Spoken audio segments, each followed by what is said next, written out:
¿Cómo le va? Esto es la segunda edición por aquí por Diputados Televisión, la segunda edición por aquí por DTV, esperando una semana en la cual muchos están señalando que pueden empezar ya las conversaciones más formales entre oficialismo y oposición, pensando en lo que es la diagramación, no solo de la conformación de las comisiones en la Cámara de Diputados, sino también pensando en una sesión para este periodo de sesiones extraordinarias del Parlamento Nacional. Temarios hay proyectos para discutir por parte de los diputados nacionales a partir de la habilitación hecha por el Poder Ejecutivo de la Nación. Falta finalmente ponerse de acuerdo, y antes de ponerse de acuerdo, o por lo menos de que los proyectos lleguen al recinto de la Cámara de Diputados, lo que se necesita es la conformación de las comisiones. De esto vamos a estar hablando en las próximas 2 horas por aquí, por DTV, en esta segunda edición. Señora Laura Serra, ¿cómo le va? Hola Fer, ¿cómo estás? Muy bien, muy bien. Bueno, retornando ya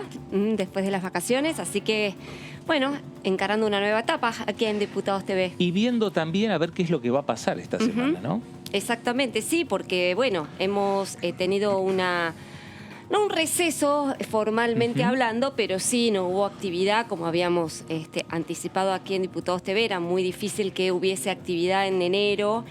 En la Cámara de Diputados, tampoco la hubo en el Senado. Se presume que podría, y esto lo ponemos siempre potencial, claro, podría haber alguna sesión sobre fines de este mes, y por ello es importante la conformación de las comisiones, tal como vos anticipabas recién, por cuanto para llevar los proyectos de ley al recinto es necesario su debate previo en las comisiones correspondientes. Y bueno, lo que justamente se está empezando lentamente, por ahí hay que decirlo así, a trabajar es en el armado de dichas comisiones, que van a estar integradas, por supuesto, por representantes de los distintos bloques, de acuerdo a su peso específico dentro del abanico total de la Cámara de Diputados, ¿no? Entonces, se presume que va a haber cierta paridad en la distribución de las presidencias de las comisiones. Es muy probable que el oficialismo busque quedarse con las comisiones más relevantes. Me refiero, por ejemplo, a presupuesto y hacienda, asuntos constitucionales, justicia, legislación penal, legislación general. Esas son las comisiones más codiciadas por los diputados. Y después, por supuesto, se va a discutir la integración de dichas comisiones. Eso también depende de cuántas bancas tiene cada bloque o interbloque. Y eso es todo un trabajo de orfebrería, Fer, porque bueno, es toda una negociación que deben entablar los jefes de los bloques a la hora de justamente de llevar a sus representantes a los distintos cuerpos legislativos, que no son solamente las comisiones permanentes, sino también las comisiones bicamerales, claro, que son tan o más importantes a veces que las comisiones permanentes. Recordemos, por ejemplo, la de trámite legislativo, que es la que refrenda o la que tiene la función de refrendar o no los decretos de necesidad de urgencia que provienen del Poder Ejecutivo, por ejemplo, ¿no? Claro. Así que, bueno, en esa labor están hoy por hoy los legisladores. Bueno, y las respuestas, si va a haber reuniones, si no va a haber reuniones, la posibilidad de sesión en este periodo de sesiones extraordinarias, la respuesta lo tienen los diputados nacionales. Diputado Omar de Marchi, ¿cómo le va? ¿Qué tal? ¿Cómo está? Gracias por visitarnos aquí en los estudios de Diputados Televisión. Bueno, lentamente empieza a moverse la ingeniería parlamentaria. Bueno, sí, la verdad es que estamos todavía aún esperando que ese famoso llamado a sesiones extraordinarias con un temario pomposamente anunciado por el gobierno. Estamos ya prácticamente a mitad de febrero y aún no ha pasado nada. Y evidentemente siempre dependemos de la iniciativa del oficialismo, porque es quien mantiene obviamente la conducción de la Cámara y la mayoría de las comisiones. Así que claro, estamos un poco pendientes en estos días de la reactivación de las comisiones principales. Ahora, ¿retrasó un poco el armado de las comisiones o las reuniones entre oficialismo y oposición, los cambios en el bloque del Frente de Todos, la salida de Máximo Kirchner, la llegada del diputado Germán Martínez? Bueno, sí, claro, obviamente. La conformación de comisiones, para que el televidente lo entienda, siempre es proporcional al número de diputados de los diferentes grupos parlamentarios. Y al existir un cambio en esa composición numérica a partir de diciembre, evidentemente esto exige un replanteo de la composición de las comisiones, tanto de mayorías y minorías dentro de cada una de esas comisiones, como así también la presidencia de las comisiones, sobre todo, como lo decía Laura más temprano, de las más importantes, claro, de las más relevantes, ¿no? Y obviamente la decisión sorpresiva, creo yo, de la renuncia de Máximo Kirchner a la presidencia del bloque, bueno, del bloque del Frente de Todos, trastoca todo, ¿no? Porque es como que se venía en un andarivel de mediana serenidad, avanzando el gobierno con el acuerdo con el fondo, en fin, y de repente aparece no llega a ser un cisne negro, pero un hecho intempestivo que, bueno, trastoca todo y eso evidentemente demora. Diputado de Marchi, bienvenido. Gracias, Laura. No, preguntarle justamente a partir del ambicioso, diría yo, temario que envió el Poder Ejecutivo para las sesiones extraordinarias del año en curso. Preguntarle primero, ¿qué proyectos usted cree que podría llegar a tratarse en una eventual sesión antes de fin de mes? Digamos, me imagino que será un proyecto que no sea demasiado conflictivo, que reúna cierto consenso por parte de los bloques y que podría ser de fácil tratamiento, que no demande demasiada discusión en las comisiones previamente. Digo, ¿qué imagina usted o qué de todo el temario que envió el Poder Ejecutivo usted diría, bueno, este tema podría resultar para una sesión de consenso? La verdad es que los temas habilitados para extraordinarias son temas que perfectamente podrían haber esperado el 1 de marzo. No hay ningún tema que se venza un plazo, salvo un tema, pero que es controvertido, que es Consejo de la Magistratura. Así es. Donde si bien no se vence en forma inmediata, pero a mitad de marzo y ya a mitad de abril luego, vencen plazos para terminar de reformular la composición del Consejo de la Magistratura en función de un fallo que, como todos conocen, fue adverso a la actual composición y la Corte obliga a reformular su integración. Bueno, frente a esto podría ser quizás el único tema. Los otros son temas, no sé si sectorialmente importantes, ¿no? Tema modificación a la ley de compra nacional, promoción a la industria automotriz, la electromovilidad, exacto, por ejemplo, o la ley de fomento al cannabis y al cáñamo, o inclusive una ley que sí puede ser trascendente, que es la ley de hidrocarburos, que Argentina necesita rápidamente generar un régimen de estabilidad para un sector que requiere de inversiones fuertes, inversiones de afuera, y que para eso necesitan un régimen que tenga estabilidad. Pero insisto, ninguno de estos temas, salvo el de la magistratura, pero que es conflictivo, ameritaría una convocatoria, claro, en el marco de extraordinarias. Nosotros lo que queríamos realmente era discutir los temas profundos de la Argentina, aún en extraordinarias, aún conflictivos. Bueno, Fondo Monetario. O sea, digo, si hay un tema que está complicando la estabilidad económica de la Argentina, sus relaciones internacionales, es la reformulación del acuerdo por la deuda. Por lo tanto, estos deberían de ser temas también, pero claro, implosiona el bloque del Frente de Todos con la renuncia de Máximo Kirchner y eso, bueno, traslada esa complejidad al resto de la Cámara. Ahora, Omar, el acuerdo con el fondo no se firmó, digo, está en el medio de la conversación, en el medio de la negociación. Juntos por el Cambio quería que en estos momentos el ministro Guzmán venga al Congreso, discuta con ustedes cómo está la conversación. Claro, lo que querríamos, como mínimo, es conocer la hoja de ruta real, claro, no la que la que ellos anuncian por televisión. Yo recuerdo cuando fue el anuncio del supuesto principio de entendimiento muy preliminar con el fondo, que fue esta presentación de Alberto Fernández en un clima, en un ambiente verde, con jardines, todo muy bucólico, para decir que hemos llegado a un acuerdo, sin decir cómo, sin decir nada, decir no van a haber ajustes, no va a haber... Digo, es como que el fondo vino y nos bendijo y luego, un par de minutos más tarde, Guzmán dio los detalles y sí, hablan de metas muy ambiciosas que debería de cumplir la Argentina para acceder a ese acuerdo. Bueno, sobre esto quisiéramos charlar.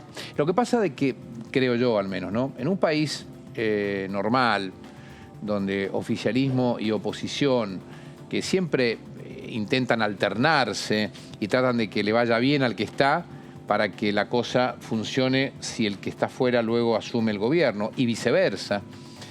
Estas cosas se discuten de otra manera, casi como que a libro abierto, reuniones, múltiples reuniones, algunas reuniones más privadas, otras no tan privadas, para ir articulando lo que debería de ser un consenso masivo, fuerte, firme de todo el sector político argentino. Pero cuando vos ves que juegan a las escondidas por un lado, que el argumento de ellos es siempre plantarse sobre la crítica al gobierno anterior, y después, para colmo, intentan jugar como oficialismo y como oposición dentro del propio espacio del Frente de Todos, decir, bueno, a ver, esto no pasa en un país normal. Bueno, por eso hubiéramos aspirado a que este verano hubiera servido para haber avanzado quizás, al menos en el diagrama de la hoja de ruta general con respecto al tema no solamente de la deuda, sino del plan económico de Argentina, que hasta el día de hoy, más de 2 años de gobierno, no lo podemos conocer. El tema es...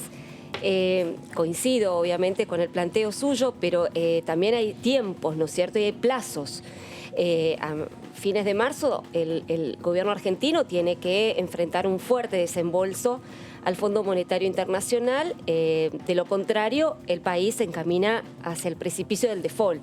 Entonces, cuando están los plazos de por medio y las discusiones necesariamente van a acotarse en cuanto a tiempo, la pregunta es, ¿qué margen tienen en la oposición y puntualmente Juntos por el Cambio para denegar una herramienta, en este caso un acuerdo, para evitar el default? Bueno, a ver, por parte. Primero, el vencimiento que ocurre en marzo lo conocen hace 4 años, prácticamente. Desde el 2018 están conociendo esa fecha. O sea, no es una sorpresa. De repente te llegó una carta documento a tu casa y te dicen mañana tenés que ir a pagar el crédito. No. Por lo tanto, hay un contexto de improvisación del gobierno y de dilación innecesaria del gobierno que complica, obviamente, todo. Pero cuando la cosa aparecía que se encaminaba, aparece... no sé qué porcentaje, no sé si la mitad del gobierno, 3/4 partes, 1/4, no sé cuánto es, pero una parte importante que representa Máximo Kirchner y Cristina Kirchner, porque yo no puedo creer que Máximo no concilie estas posiciones tan fuertes con su madre, ¿no? Bueno, aparece esto rompiendo, explotando todo y que, bueno, frena todo. Por lo tanto... Lo segundo, entonces, no es la oposición la responsable. Nosotros siempre... Nadie dijo que fuera la oposición. No, pero responsable, digo, de tener que tomar una decisión. Quien tiene que necesariamente van a tener que asumir esa responsabilidad. Bueno, sí, de acuerdo, pero nosotros aspiramos a que el gobierno unifique su posición. ¿Y si no la unifica? Porque somos grandes, es que somos grandes. Ya creer este cuento, ¿viste? De que el propio kirchnerismo se transforma en la oposición de su propio gobierno para contener...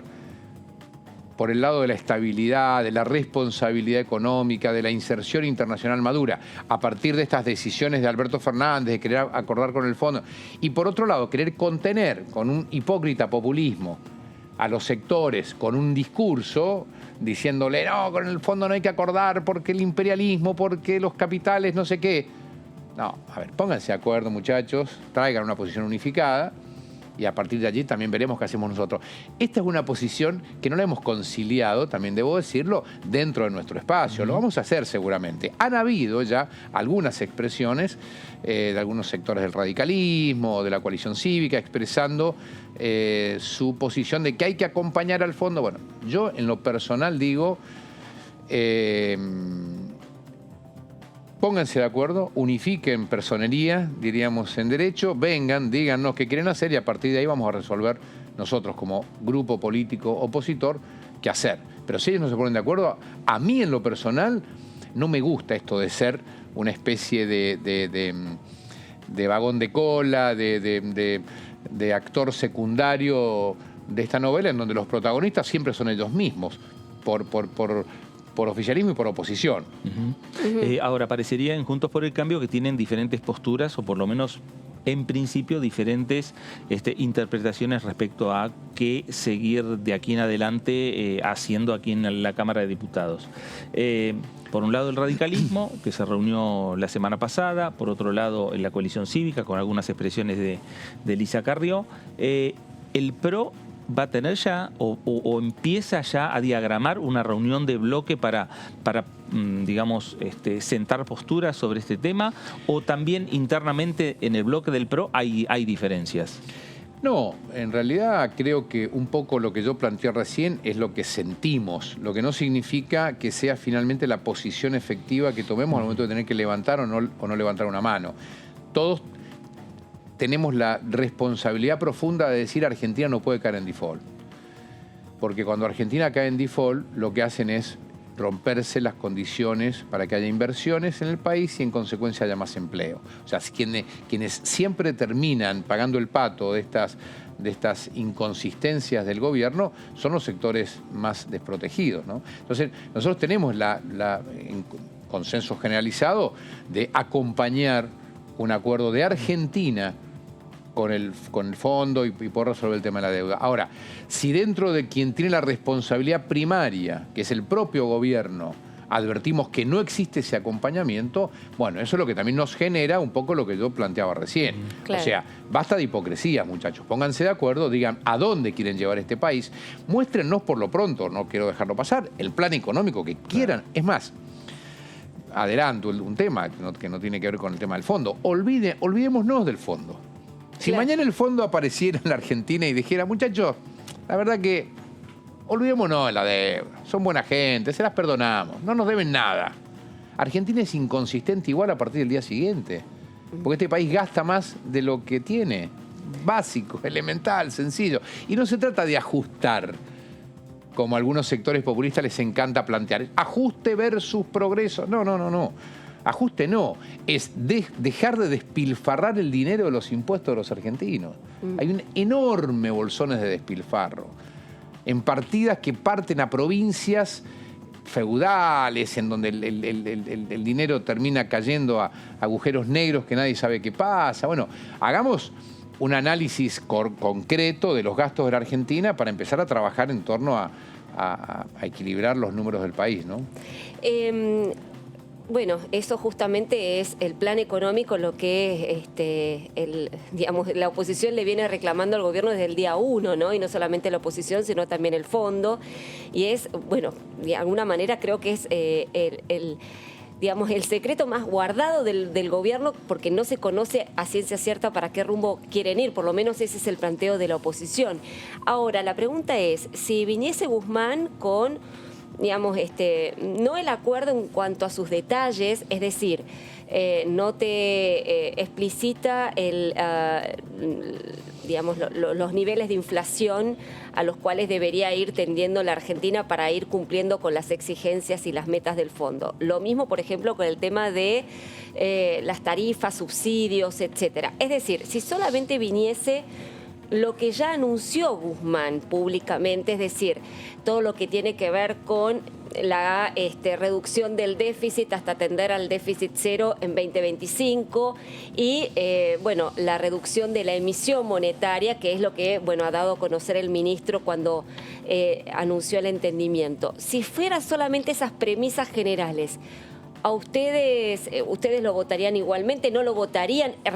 Digamos, ¿qué posición tendrían? Bueno, obviamente hay que sentarse a evaluar en el marco de nuestro grupo parlamentario para intentar unificar posiciones. Lo que pasa es que el gobierno lo que nos presenta es absolutamente inconsistente. Es una gallina gorda que pese poco, digamos, claro. ¿No? Es generar equilibrio fiscal a partir de un supuesto crecimiento de la economía, pero no a partir del ahorro. Claro. Entonces, es como decir, ¿cómo vas a lograr generar un clima de inversiones favorables para que eso haga crecer la economía, y al hacerla crecer el Estado va a recaudar más, va a haber más empleo, en fin, si por otro lado lo que ofreces todo el tiempo es emisión sin respaldo que genera más inflación, es cada vez más impuestos. O sea, el único bolsillo que sostiene el despilfarro del gobierno es el bolsillo del contribuyente. Entonces, cualquiera que tiene porque acá siempre se habla de las inversiones, ¿no? Miren la multinacional, los capitales que desembarcan, piratas. No, estamos hablando del tipo que tiene, no sé, $1.000, que tiene, no sé, 500.000 pesos argentinos ahorrados y decide si poner un kiosco o guardarlos. Claro. Y va y compra dólares, no pone el kiosco, porque no sabe si mañana aparece una ordenanza que expropian los kioscos, qué sé yo. O sea, no hay un clima favorable para que haya crecimiento. Entonces, el gobierno, por lo pronto, lo que hoy nos plantea es esto, ¿no? Es decir, no hay que hacer nada, lo dijo el presidente cuando lo presentó supuestamente el acuerdo, no hay que hacer nada, vamos a pagar, vamos a recuperarnos, vamos a crecer a costa de crecimiento económico. La pregunta es, ¿cómo? Nadie lo dice. Claro, y una el tema cuestión... es si ustedes estarían de acuerdo a avalar un entendimiento en cuanto a una premisa general sin conocer los detalles de cómo llegar a ese crecimiento. Es que, primero, hay una cuestión. Vos decías recién, Laura, que no hay... que tiene un secreto guardado con 20 llaves, el supuesto plan. Y no lo... Eso yo creo que no existe. O sea, es muy difícil guardar con secreto un plan. No tienen el plan. No tienen el plan desde el minuto cero. Mira, cuando asumió este gobierno, en diciembre del 19, nosotros asumíamos nuestra tarea el 10 de diciembre de ese mes, y en la primera sesión que hubo, que no sé si fue el 19 de diciembre, una cosa así, yo mismo dije en esa sesión que evidentemente venían desnudos, que habían nombrado un ministro de Economía que hasta hacía una semana atrás dormía en Nueva York. No en Cuba ni en Nicaragua, dormía en Nueva York, que no había equipo económico y que a partir de ese momento seguramente, imaginaba yo ingenuamente, que iban a empezar a articular un plan y que les iba a llevar algunos meses. La muestra más cabal era que no presentaron el proyecto de presupuesto 2020. Porque, digo, lo mínimo que vos tenés que hacer cuando aterrizás en el gobierno, sabés que aterrizás un diciembre, sabés que arranque el ejercicio fiscal a partir del 1 de enero, tenés que llegar y decir, muchachos, este es mi presupuesto. Bueno, eso no lo dejaron, tuvimos ese año sin presupuesto. Esa fue la prueba más evidente de que venían desnudos, de que venían con las manos vacías, no habían hecho los deberes. Pero digo, bueno, en algunos meses, bueno, adquirirán ejercicio y trabajarán en torno a un plan que nos puedan presentar, no a nosotros, a los argentinos. Vamos hacia acá. 2 años y 2 meses llevan ya. Han superado el 50% de su tiempo. Y hasta el día de hoy no hay plan, no hay rumbo, no hay hoja de ruta ancha. Un presidente que un día se sienta con Putin y le dice que, no hemos visto todo, ¿no?, que hay que cortar las relaciones con Estados Unidos, la dependencia del fondo, y en el mismo minuto lo tenías al jefe de gabinete, o sea, al tipo más importante del gobierno nacional después del presidente, en áreas operativas, reunido con el embajador de Estados Unidos, diciéndole que había que fortalecer las relaciones bilaterales. Yo digo, estos muchachos creen que las redes no existen, o sea, que la información no llega. El presidente ahora pensó, estamos en Rusia, ¿quién nos va a escuchar lo que decimos acá? No sé qué es lo que piensan, ¿no? Por ahí creo que hasta nos toman un poco el pelo, ¿no? Así que, nada, nosotros vamos a asumir con responsabilidad la decisión que tengamos que tomar llegado el momento, pero sí queremos que el gobierno asuma las responsabilidades del desmanejo evidente que hoy tienen y del descontrol político interno que tienen. Alguien tiene que ordenar esto, porque si no, no hay manera de conducir. Omar, a ver, hay temas para hablar que tienen que ver cómo está Juntos por el Cambio puertas hacia adentro, si van a definir el presidente del interbloque de Juntos por el Cambio, cómo están esas conversaciones, los temas que quiere tratar Juntos por el Cambio en extraordinarias o ya en ordinarias, pero vamos a hablar primero de otro tema. Vamos a escuchar a la diputada Aguilar porque Tailar está pidiendo una modificación a la ley de estupefacientes a partir de lo que ha ocurrido en el conurbano bonaerense con la droga adulterada. La diputada decía lo siguiente. En este caso particular lo que estamos proponiendo es una modificación a la ley de drogas para dejar de criminalizar a los usuarios y consumidores, es decir, quitarles la sanción penal o que constituye un delito el consumo personal, ya sea de cannabis o de cualquier otro estupefaciente o sustancia, acorde a lo que dijo la Corte Suprema de Justicia de la Nación en el fallo Arriola. Además, lo que hacemos es modificar otros artículos de la ley para darle un estatus jurídico diferente al cannabis, teniendo en cuenta, comprendiendo su dimensión medicinal, paliativa o terapéutica, legalizando el cultivo cuando sea no solo para uso medicinal, sino aquellos cultivos que sean para uso personal, consumo personal. Establecemos un número de plantas, establecemos una cantidad de gramos para el consumo personal, de manera de que no haya un accionar arbitrario por parte de las fuerzas de seguridad y se termine castigando o penalizando al consumidor que entendemos tiene que tener la nueva ley un enfoque o una mirada donde prevalezca la salud, garantizando el acceso a la salud de los usuarios y consumidores por sobre el enfoque represivo.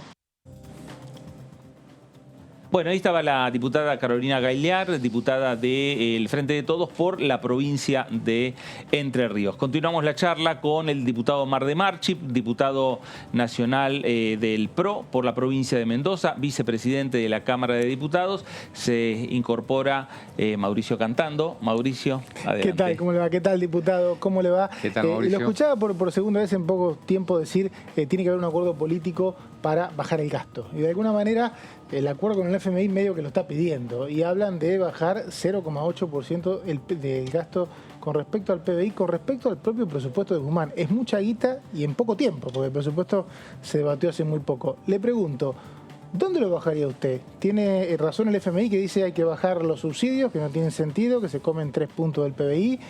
¿Hay que bajar algún otro gasto? ¿Dónde lo bajaría? En realidad no pide bajar el gasto, pide equilibrar el presupuesto, ¿no? Eliminar el déficit. Claro. Y el déficit vos lo podés eliminar aumentando los ingresos sin tocar el gasto. Que eso es lo que el gobierno dice como un argumento, me parece a mí, bastante, no sé si hipócrita, ¿no? Pero optimista. sí, pero sin fundamentos consistentes desde lo técnico, ¿no? Porque si vos haces todo lo posible para espantar inversores, evidentemente podemos mencionar 40 o 50 firmas muy fuertes han partido de Argentina y no se van a Suiza, se van a Chile, se van a Uruguay, se van a Paraguay. Es porque tenemos un problema para captar y retener las inversiones y más aún captar nuevas. Entonces, ¿cuál es el argumento técnico económico que ellos plantean para decir que vamos a crecer? En el fondo fue explícito, diputado. Dijo, hay que bajar los subsidios. Pero yo dije, vuelvo a repetir lo que dije más temprano, olvidémonos del fondo. Pensemos cómo es sustentable la Argentina. El fondo en realidad es un organismo que para colmo es público, ¿no? Bueno, no es un banco privado, es el conjunto de los países. Lo que te dice, bueno, mira, a ver, decime más o menos, porque ya le han prestado la misma plata para ir devolviendo a medida que vayan en esta supuesta carta de intención, ¿no? Uh-huh. Que falta confirmarlo. Yo lo que digo, no tiene sentido que yo te largue temas, ¿no? Porque yo te puedo mencionar, qué sé yo, a ver, dejemos de subsidiar la corrupción en muchas provincias, dejemos de subsidiar feudos que son inviables y que empiecen a hacer el esfuerzo para empezar a generar riqueza propia. La ley de participación para eso, ¿no? Para eso. No, vos podés plantear inclusive, hay un montón de fondos extraordinarios a través de ATNs que se giran sin ningún tipo de control a determinadas provincias, en fin. Pero lo que quiero decirte es que uno podría tirar al voleo temas, ¿no? Es decir, tema energético. Sí, hay que bajar los subsidios, que se han duplicado en este último tiempo, ¿no? Pero yo lo que digo es que si existe actitud real de volver al equilibrio fiscal en serio, que se articule un ámbito, no menciono comisión porque suena como que no lo vas a hacer nunca, un ámbito técnico, profesional, en el marco del Ministerio de Economía, para que en el lapso de 60 días, de 90 días, de 120 días, bueno, con articulación de todos los ministerios, cada ministerio haga un aporte de reducción. Que más que de reducción, creo yo, es evitar muchas veces el despilfarro. Entonces digo, la respuesta que te daría es decir, mirá, no corresponde que yo te tire temas al voleo, sino que haya un ámbito técnico serio que evalúe por dónde se le escapa la tortuga al Estado a través de los ministerios, de las provincias y demás. Porque vos ves, por ejemplo, como el Estado, como la Nación, qué sé yo, se revuelve para ver cómo cumple con los compromisos y demás, y de repente tenés provincias que construyen, qué sé yo, estadios multimillonarios, y que eso es despilfarro. ¿Está bueno tener un estadio? Sí, está bueno. Ahora, mejor tener agua potable, ¿no? Entonces, quiero decir, creo que si hay actitud de ordenar los números de la economía, se puede trabajar o iniciar un trabajo serio para detectar fugas. Omar, ¿cómo está Juntos por el Cambio, las conversaciones, si hay o no, para finalmente consagrar a un presidente del interbloque, o a lo mejor la decisión es no tener un presidente del interbloque? Ustedes saben que la figura del presidente del interbloque es una figura de coordinación, porque no existe formalmente. Formalmente sí existen los presidentes de bloque, reconocidos, participan de labor parlamentaria, del diálogo interbloques, con todos los bloques para el plan de labor, para cómo se va a desarrollar la sesión y demás. Pero el presidente del interbloque es una especie de figura coordinadora de los bloques que confluyen a un espacio mayor. En este caso, en nuestro caso, el interbloque de Juntos por el Cambio. Por lo tanto, seguramente se extremen los esfuerzos en las próximas semanas, ahora cuando arranque ya formalmente las ordinarias, para poder resolver eso. Mientras eso no ocurra, bueno, estamos funcionando bien igual, digamos, ¿no? No es relevante o imprescindible la figura del presidente del interbloque. Esperemos conseguir los acuerdos para que eso suceda, y si no, seguiremos funcionando como hasta ahora, sin problemas. Diputado, ayer se conoció un comunicado de la mesa de Juntos por el Cambio en el que piden que el Consejo de la Magistratura vuelva a ser presidido por el presidente de la Corte. Me llamó la atención porque hay varios proyectos de legisladores de Juntos por el Cambio que no proponen eso, y yo no sé qué tanta representación tiene esa mesa en el conjunto de los legisladores. ¿Cree que es una posición unánime, por ejemplo, en el interbloque de Juntos por el Cambio en diputados, este comunicado? Bueno, hay al menos 4 proyectos de diferentes espacios dentro de nuestro interbloque intentando ordenar el Consejo de la Magistratura, con diferentes proyectos, ideas, alternativas.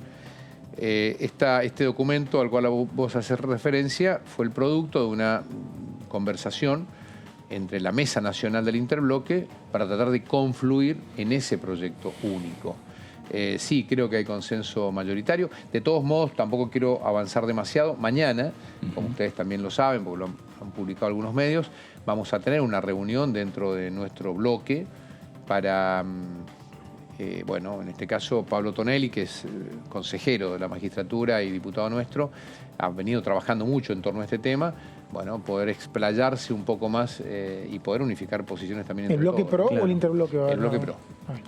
Claro, porque encima el proyecto de Tonelli, que fue uno de los primeros que ha presentado proyecto, no hablaba que la Corte Suprema o el presidente de la Corte presida el Consejo de la Magistratura. Sí, lo que pasa es que los proyectos, esos, también hay que decirlo, son en el marco de un fallo pendiente de la Corte. O sea, cuando se redactaron todavía no estaba el fallo de la Corte. O sea, perfectamente el fallo de la Corte no dice que tiene que ser el presidente de la Magistratura o el presidente de la Corte. No. Lo que pasa es que más allá de las diferentes opciones que hay para articular este Consejo, hay que comprender que tiene que tener una altísima calidad institucional el Consejo de la Magistratura, porque es el que selecciona o echa claramente a los jueces, ¿no? No es un órgano menor. ¿Usted está de acuerdo con que lo presida la Corte? Yo estoy de acuerdo, sí. ¿Por qué? Yo estoy de acuerdo. Bueno, primero porque es un órgano que en definitiva se vincula directamente con la Corte y tiene que ver con una especie de poder de policía general de la Corte, ¿no?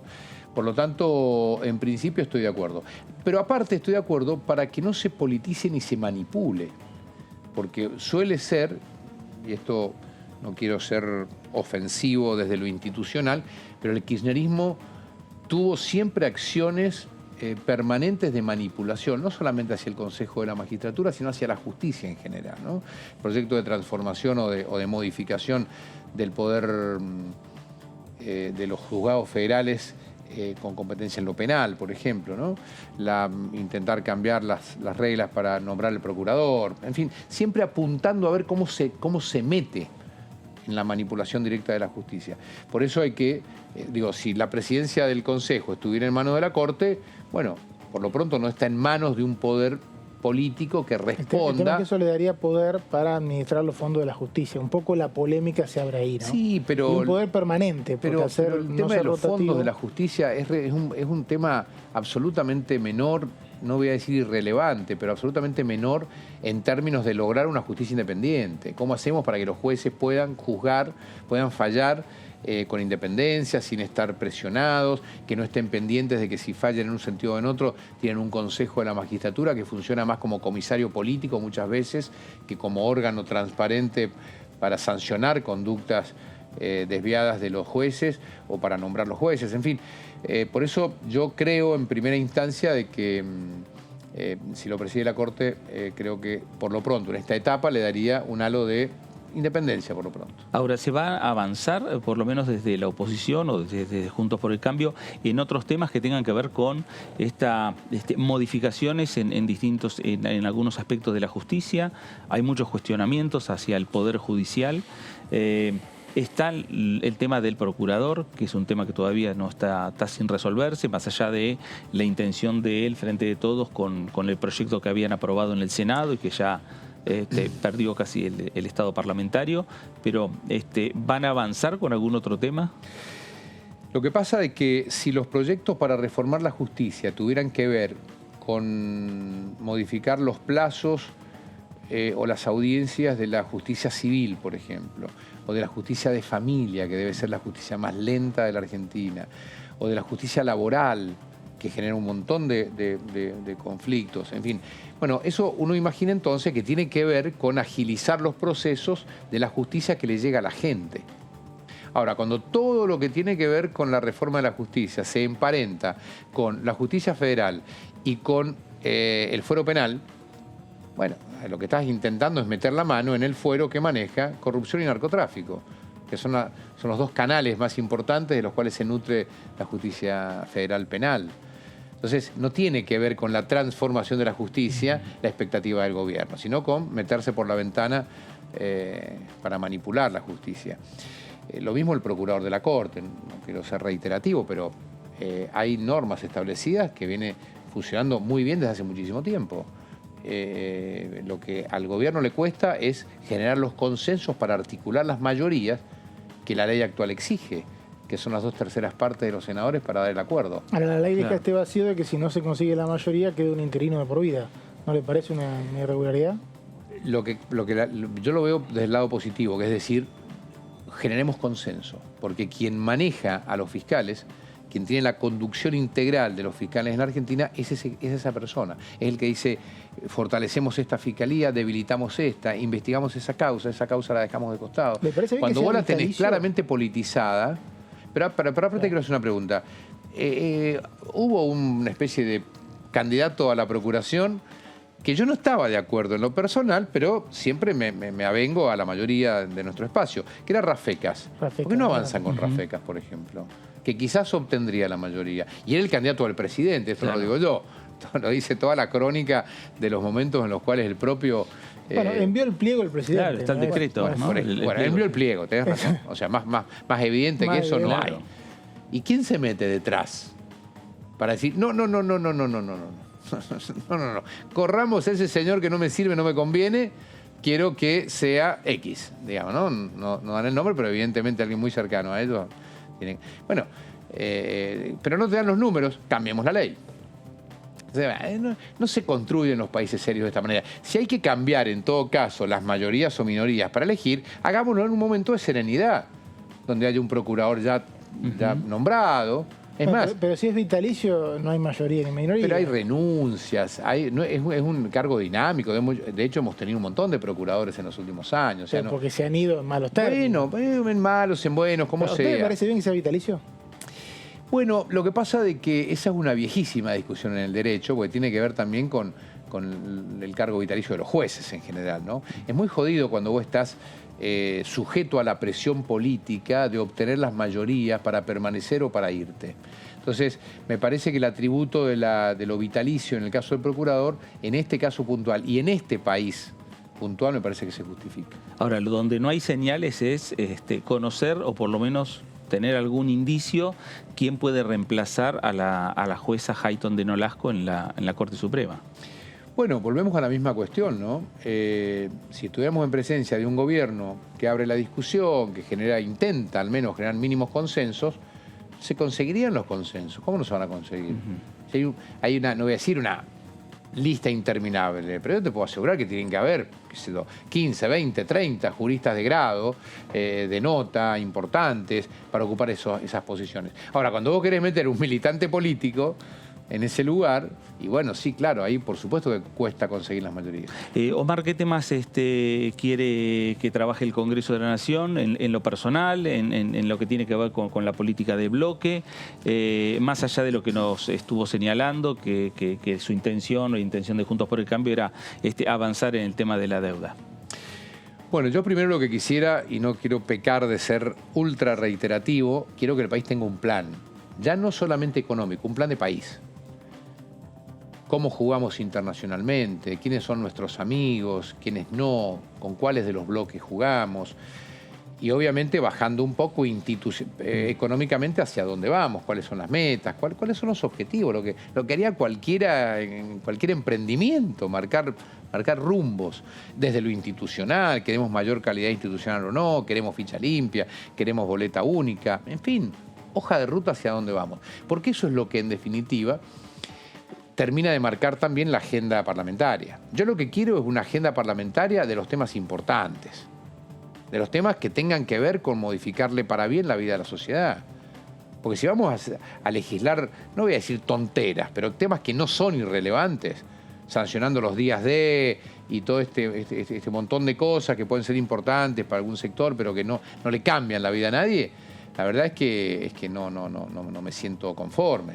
Por eso espero que, pero insisto, para tocar los temas de fondo, si vos querés decirme, mirá, tenemos un sistema impositivo complejo que expulsa a quienes quieren invertir, al pequeño inversor, que es más complicado hoy para un emprendedor emprender que quedarse quieto, porque emprender significa tener que pagar gastos de contador, de abogado, de escribano, que cuando quisiste arrancar ya te desilusionaste y te fuiste a tu casa.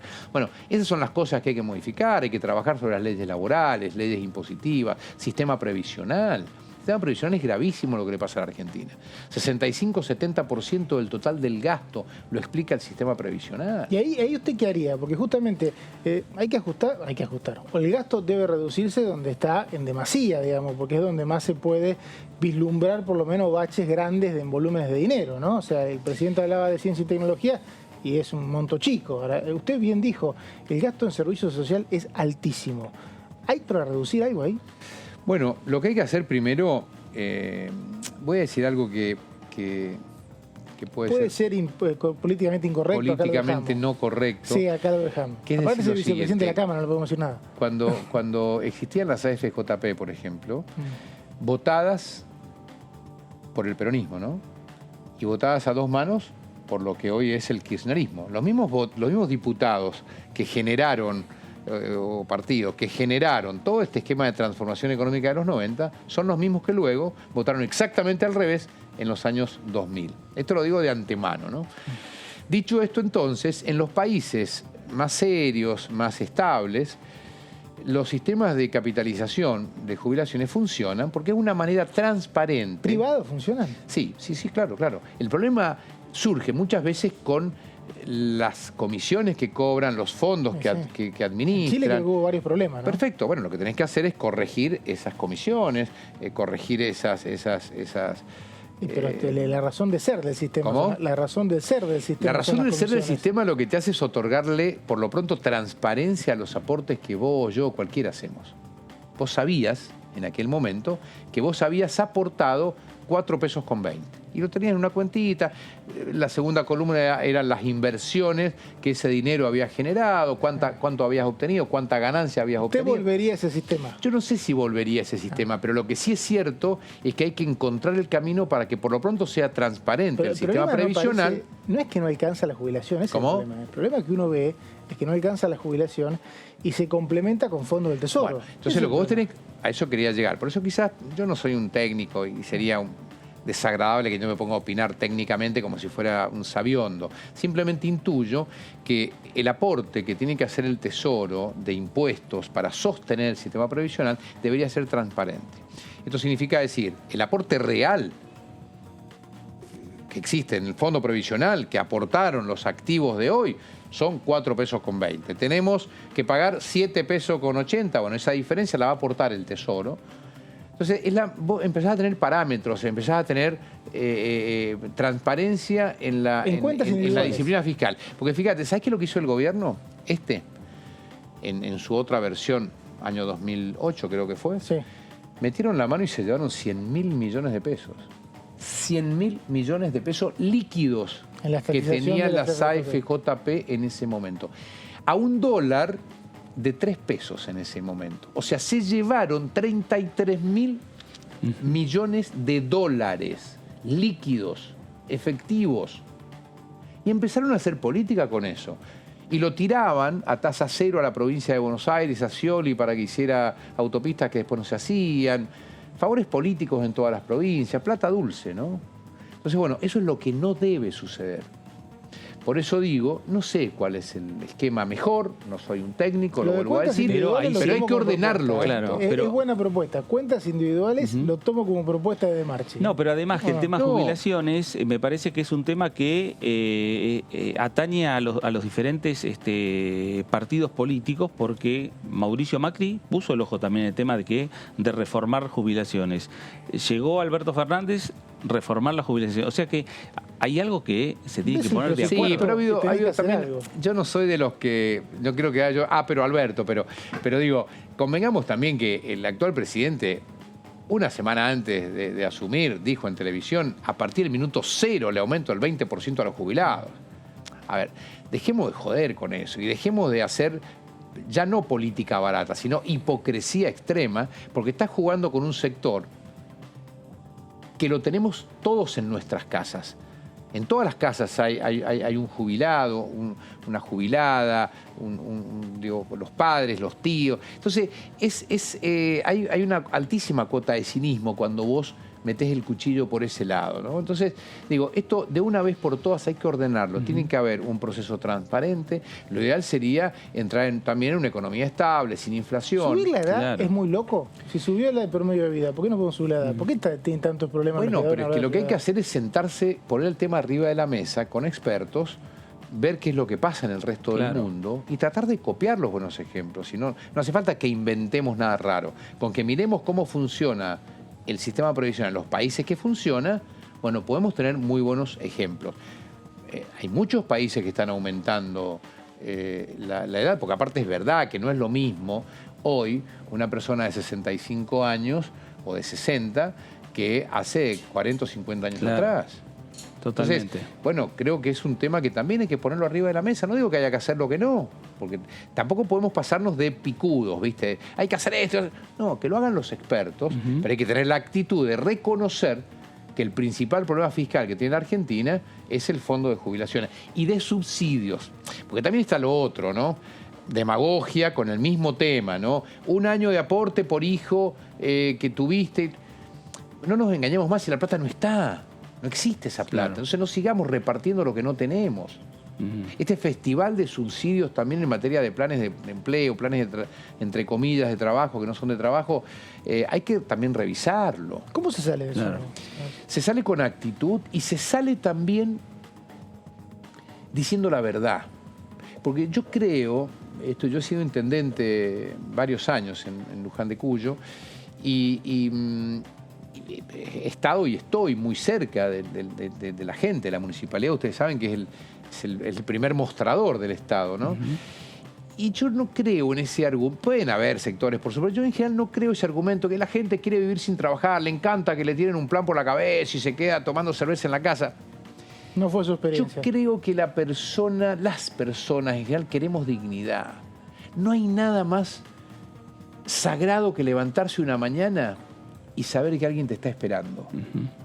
Por el contrario, es muy difícil levantarse, es muy duro levantarse en la mañana a cualquier hora porque sabes que nadie te espera y que tenés un hijo que te está mirando como diciendo ¿qué almorzamos? ¿Qué comemos? Anda al comedor de la esquina. Nadie quiere eso. Nadie quiere eso. Por eso yo creo que esto se transforma primero con ejemplos desde arriba, ¿no? O sea, hay que cambiar esto, porque esto no es bueno. Eso transforma a los ciudadanos en rehenes. Y hay que transformarlos en planes de empleo, concretamente. Y se habla siempre que hay que transformar, pero no se hace.